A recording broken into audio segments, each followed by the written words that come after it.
मेरे प्यारे दोस्त, आज मैं आप लोगों को आध्यात्मिकता और आंतरिक संतुलन के बारे में बता रहा हूँ। इस जानकारी को अपने जीवन में ज़रूर याद रखिए और अपने जीवन को सुखमय और सफल बनाने के लिए भरपूर प्रयास कीजिए। तो आध्यात्मिकता, शायद इस शब्द का अर्थ आजकल की युवा पीढ़ी को ज्ञात भी नहीं होगा। उनकी समझ से आध्यात्मिकता का अर्थ है मंदिर में बैठकर भगवान के सामने भजन करना या कोई धर्म कांड, लेकिन सच्चाई इससे बहुत अलग है।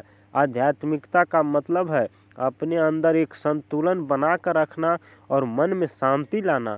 आज जिसे देखो वो परेशान और अशांत है, पर कारण शायद उन्हें भी नहीं पता होगा।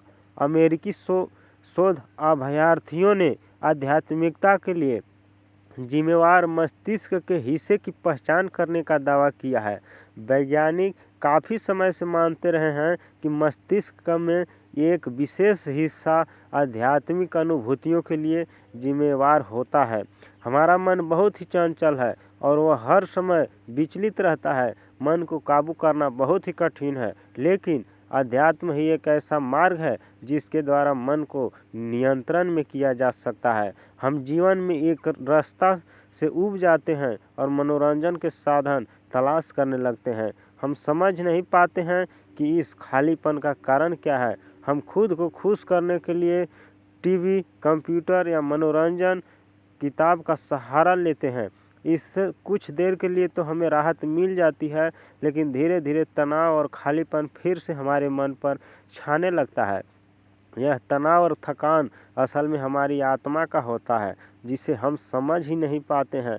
इस तनाव और खालीपन को दूर करने के लिए हमें अपने आप को अध्यात्म को समर्पण कर देना चाहिए। यदि आप में नकारात्मकता या घृणा है तो आपको समर्पण करना होगा।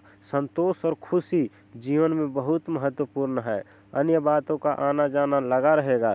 सच पूछिए तो अध्यात्म और कुछ भी नहीं बल्कि आपका अपना ही आंतरिक संतुलन है, और इसे पूरी संवेदनशीलता के साथ बहुत गहराई से महसूस किया जाना चाहिए। और एक बार यदि आपने आंतरिक संतुलन कायम कर लिया तो आपकी ही जिंदगी के प्रति आपका नज़रिया एकदम बदल जाता है। आपको ज़िंदगी बहुत ही आसान और खूबसूरत नज़र आने लगेगी। बस ज़रूरत है अपने भीतर छुपे हुए उस ज्ञान को पहचानने की। आज जिनके पास दौलत है, दुनिया के सभी सुख आराम है, वो भी खुश नहीं है, और जिनके पास कुछ नहीं वो भी परेशान है। सच कहा जाए तो बस आप जीवन को व्यतीत कर रहे हैं, उसे जी नहीं रहे हैं। क्योंकि यदि एक बार आपने ज़िंदगी का मज़ा लेना शुरू कर दिया तो हर मुश्किल से मुश्किल काम आपके लिए आसान प्रतीत होने लगेगा। इस बात का हमेशा ध्यान रखिए और अपने जीवन में लगातार प्रयास करते रहना चाहिए आध्यात्मिकता की ओर बढ़ने के लिए, और अपने जीवन को लगातार प्रयास करते हुए, लगातार संघर्ष करते हुए और अपने जीवन में आगे की ओर बढ़ते रहना चाहिए।